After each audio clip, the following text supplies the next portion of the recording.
आप हमारे बीच में आज आए हैं, मौत जिंदगी और मौत के बीच में खेलते हुए हमारे बीच में आए हैं। जो भारत आदिवासी पार्टी के रजिस्ट्रेशन में कुछ कागजों की कमी थी वो पूरी करने के लिए दिल्ली गए हुए थे और वहां पर इनके बीच में जयपुर में हादसा हुआ। वो हमारे बीच में वो शख्स है कांतिभाई रोत, आदिवासी कांतिभाई रोत हमारे बीच में बात करेंगे। उनको जोरदार ताली के साथ स्वागत करो दोस्तों।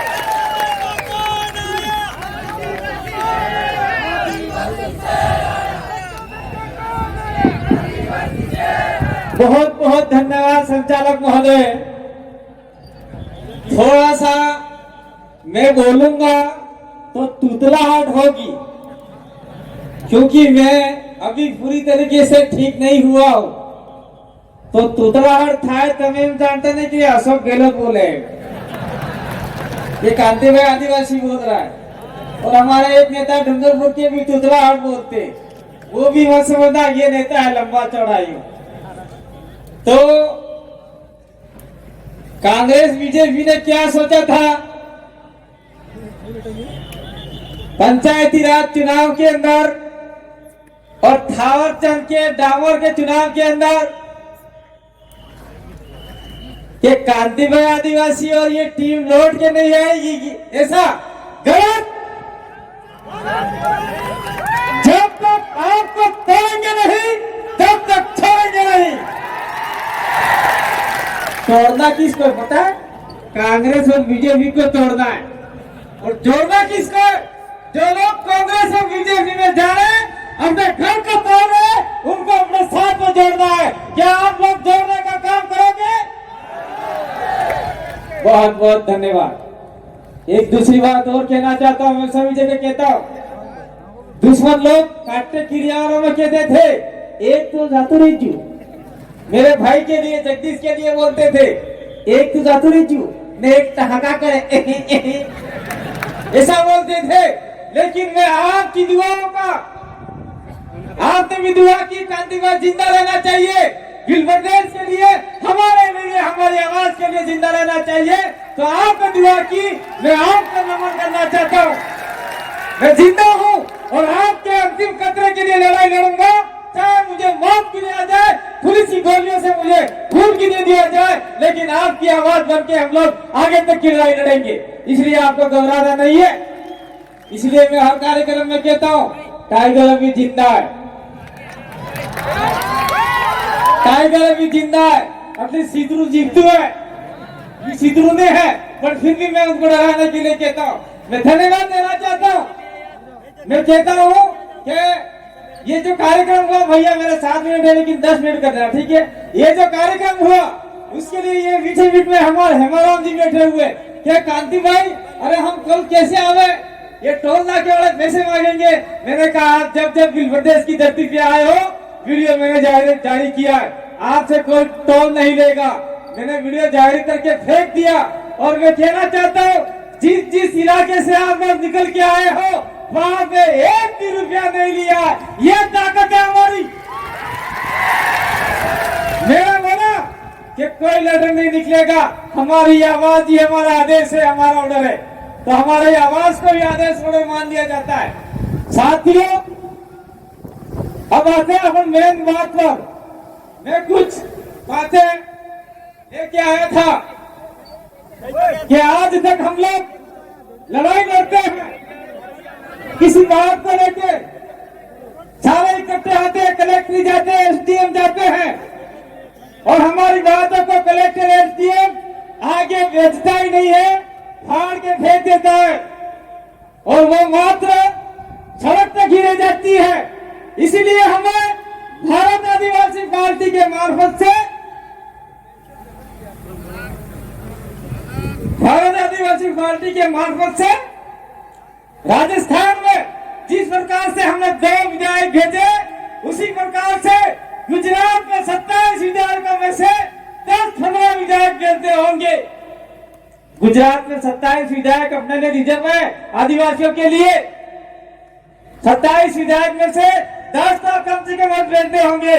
मध्य प्रदेश में ऊपर लोग बैठे हुए 46 विधायक रिजर्व है आदिवासियों के लिए, वो जो गए हैं वो सारे सारे गुलाम है, अपने लिए कोई नहीं बोलता। राजस्थान में 28 विधायक रिजर्व है, जिसमें मात्र 2 विधायक बोले आदिवासियों के लिए, बाकी सब बोले बोले हैं और गुलाम विधायक है। इसलिए हमें भारत आदिवासी पार्टी से अधिकतम विधायक भोपाल में भेजने होंगे, जयपुर में भेजने होंगे और आपके गांधीनगर भेजने होंगे। इसलिए भारत आदिवासी पार्टी को हम लोग लेके आए हैं। दूसरा है जल जंगल जमीन और खनिज तमा गेल मोरे काकरा बाटा है हेता बाटा तो पहला खुदली नहीं किया। वो सफेद पत्थरों का मार्बल बनता है, टाइल से बनती है, वो करोड़ों रुपए में जाता है। तब जाना काकरा बाटा होना काम नो। वो सफेद पत्थर बहुत कीमती है, इस पत्थर को बचाना है। और इस पत्थर से आग का उत्पन्न पहली बार हुआ था, इसलिए सफेद पत्थर को अपन पूजा पद्धति में भी लेते। इसलिए खनिज को भी हमको बचाना है। खनिज नहीं बचाओगे तो बहुत बड़ा नुकसान हो जाएगा। और गिल प्रदेश की लड़ाई न तो कांग्रेस लड़ी है, न बीजेपी लड़ी है, न कोई आने वाली पार्टी लड़ेगी, हम ही लड़ेंगे। और आने वाले समय में 2023 के बाद में 24 में भी हमारा परचम दिल्ली तक लहराएगा। और हम लोग गिल प्रदेश की लड़ाई के लिए कंधे से कंधा मिलाकर भारत आदिवासी पार्टी भी गिल प्रदेश के लिए काम करेगी। तो आप सभी लोग गिल प्रदेश का साथ देंगे। साथ कैसे देंगे? भारत आदिवासी पार्टी को मजबूत करेंगे तो ही आगे बढ़ पाएंगे। राजस्थान की राजनीति में 2023 की लड़ाई में 27 सीटों में से हम लोग उधर मीणा वाली छोड़ दे, क्योंकि कुछ हमारे मीणा भाई भी बैठे हुए, क्योंकि कुछ मीणा लोग हैं मीन भगवान को मानते हैं। मैं आप लोग नाराज मत होना। मीन भगवान किसका अवतार है? कोई मीणा हमको बताए। मीन भगवान 10वां अवतार माना गया है हिंदू धर्म के अनुसार। तो आप तो धर्म में डूबे हुए हो, आदिवासी को बचाने का काम नहीं कर रहे हो। तो उस इलाके में मुझे नहीं लगता कि धीरे धीरे हम लोग आगे बढ़ेंगे, क्योंकि ऐसे वक्ता हमारे साथ में डॉक्टर जितेंद्र मीणा जैसे और मेहर जैसे लोग हमारे साथ में आए हुए हैं। तो ये लोग वहां पर भी अलग जगाएंगे। और 8 सीटें हैं, उन 8 सीटों में हम लोग 23 के बाद में फिर से लहराएंगे। ये बात हम लोग कहना चाहते हैं। तो अगर मान लीजिए 17 में से हम लोग कुछ सीटें और भी हैं तो प्रभावित होती है 25 सीटें। 25 में से हम लोग लड़ाते हैं, 15-16 सीट जीत जाते हैं। तो मुख्यमंत्री तो छोड़ दीजिए, लेकिन मुख्यमंत्री कौन बनेगा वो डिसाइड करने का पावर आदिवासियों के हाथ में होगा। ये हाथ में रहना चाहते नहीं चाहते आप लोग। अशोक गहलोत बनेगा। अशोक गहलोत उठ बैठ, ये ताकत आपके पास में होगी। वसुंधरा राजे आ गई तो वसुंधरा राजे उठ जा बैठ जा, उठ जा बैठ जा, या मत आना। ये पावर आपके हाथ में होगी। यही पावर हम आपको देना चाहते हैं। यही पावर अगर आपने ले ली तो निश्चित रूप से आपका विधायक दिल्ली जाएगा। अच्छा, आपका एमएलए दिल्ली है, आपका एमएलए जयपुर जाएगा और एमपी दिल्ली जाएगा। मैं ज्यादा बात नहीं करना चाहता क्योंकि सर भी काम नहीं करता। संसद की 47 सीटें, 47-46 सीटें आपने एमपी बनी। एक भी एमपी आदिवासियों के लिए नहीं बोला, एक भी एमपी नहीं बोला। मैं किसी पार्टी के विशेष की बात नहीं करता, लेकिन मैं कहना चाहता हूं हमारे मंच के मार्फत से, एक आदमी है जो आदिवासियों के बारे में बोलता है। वो कौन है? चाहे कैसे भी हो, हम उसका समर्थक नहीं करते, लेकिन हमने उसका वीडियो देखा है। असरुद्दीन ओवैसी वो आदिवासियों के दुश्मन नहीं है। उन्होंने बोला कि भारत का आदिवासी देश का मालिक है। कौन सा आदिवासी वहां जाके बोला? एक मुसलमान सांसद आदिवासियों के लिए बोल रहा है। आदिवासी और मुसलमान की लड़ाई कभी नहीं है, ये धार्मिक लड़ाई लड़ाई जा रही है। इस लड़ाई को हमको समझना होगा। मुस्लिमों के साथ में हमारी कतई लड़ाई नहीं है। ये आपका मैं लोकल मुद्दा बता रहा हूँ। हमारे बीच में सलीम भाई बैठे हुए, उनको हमने जिला प्रमुख के लिए दावेदार बनाया था। कांग्रेस और कमल कांग्रेस ने मिलके सलीम भाई को हरा दिया। तो ये कितनी बड़ी मूर्खता है उन लोगों की। और हमारे लोग आज भी कांग्रेस बीजेपी कर रहे हैं। कांग्रेस बीजेपी छोड़ेंगे नहीं तो आने वाले समय में हमारे बच्चे कटोरा लेके भीख मांगेंगे भाई। तो ये भीख नहीं मंगवानी है, हमको हमारे समाज को मजबूत करना है। और दूसरी बात मैं इस मंच के मार्फत से कहना चाहता हूँ कि भारत आदिवासी पार्टी व्यक्ति विशेष, धर्म विशेष, जाति विशेष की नहीं, ये लोकतंत्र तरीके से बनी हुई है।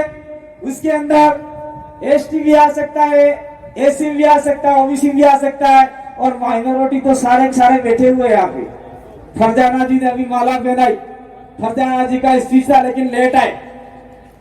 तो ये सारे लोग, जो भी मैं कहना चाहता हूँ, जो लड़ाई लड़ाना चाहते हैं भाषणा में, जो आपके मुसलमान है, जो इस इलाके में आपके प्रदेश में जितने मुसलमान है, अगर आदिवासी के साथ में कंधे से कंधा मिलाकर चलोगे तो निश्चित रूप से आपके साथ में कोई अत्याचार सोचना चाहता ही होगा। ये हम लोग यहाँ से वादा करना चाहते हैं। एसी को भी कहना चाहते हैं कि आपको गोलियों से उजाड़ा जाता है, मटके से पानी पीते हैं तो आप लोगों को मारा जाता है।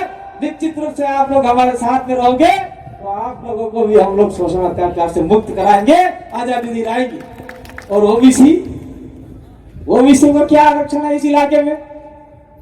मैं ओबीसी के लिए कहना चाहता हूँ, आप लोगों की वजह से ही सब नुकसान हो रहा है। इस इलाके में ओबीसी को कोई प्रावधान नहीं है। अगर आप लोग हमारे साथ में कंधे से कंधा मिला के चले तो संविधान के अंदर जितना भी राइट्स दे रखा है उसको हम लोग इम्प्लीमेंट कराने का काम करेंगे। हमारे एकमात्र विधायक राजकुमार रोज जी ने ओबीसी के लिए बोला, ओबीसी अन्य पिछड़ा वर्ग के लिए। और मैं अंत में ज्यादा समय नहीं लूंगा क्योंकि आपने तफीदार की मन को बफाई जीव लागे, तो बेचार वक्ता बीजा है बोला वाला, सबकी बात सुन के जाना और कसम खा के जाना। जितने भी लोग आए हैं अपने पूर्वजों की कसम खा के जाना, अपने मतदार कसम खाई जा दो, जरा जरा मानो कसम खाई जा दो। आज तक की मार घेर माते कांग्रेस बीजेपी ने झंडा नहीं लगे लगा कसम खा। हाथ उठा करो, हाथ उठा करो, हाथ फैलाने करता वाला उड़े फैला हुआ भैया। कांग्रेस बीजेपी का झंडा मेरे घर में नहीं होना चाहिए। ये कसम आप लोगों ने खाई है और ये कसम खाने के बाद में अगर आपने लगाया तो तुम्हें जाना हो थवानु है। और मैं कहना चाहता हूँ, मैं सभी जगह प्रचार में आया कि नहीं आया, क्योंकि चुनाव बहुत नजदीक आ गए हैं। सभी जगह प्रचार में आए कि नहीं आए, मैं कहना चाहता हूँ, पहली बात तो कांग्रेस बीजेपी को अपने गांव में घुसते ही मत दो, और घुस जाते हैं तो दो जेब में झंडे रखा करो, एक कांग्रेस का एक बीजेपी का। बीजेपी को यार बोलना हम बीजेपी ना भाई, लाओ हरुण लाओ पैसा खाई कर भाई जो वोट डालो लगे। ऐसे कांग्रेस वाला फिर झंडा खरीद के वाले लाओ भाई वो कांग्रेस ना लाओ है तो ये आना पैसा उनके पैसे नहीं है, वो पैसे आपके विकास के पैसे है। लेकिन ऐसा भी नहीं करना है, लेकिन कर सकते हो आपकी मर्जी, हम लोग बांधने वाले नहीं है। तो आपने हमारी बात को सुना, मैं आपके बीच में प्रकृति की दुआ से, आपकी प्रार्थना से आपके बीच में जिंदा वापस लौट के आया। इसीलिए एक बार पूरा आपको दो हाथ जोड़कर नमन करता हूँ, धरती माँ को नमन करता हूँ, आपको नमन करता हूँ। आपकी ताकत थी जब मुझे मौत के मुंह से बाहर निकाल के लाई, और इस मौत के मुंह से बाहर निकाल के लाई तो निश्चित रूप से मैं आपके लिए लड़ूंगा, आपके लिए मरूंगा, लेकिन पीछे नहीं हटूंगा। बहुत बहुत धन्यवाद। आभार, जोहार।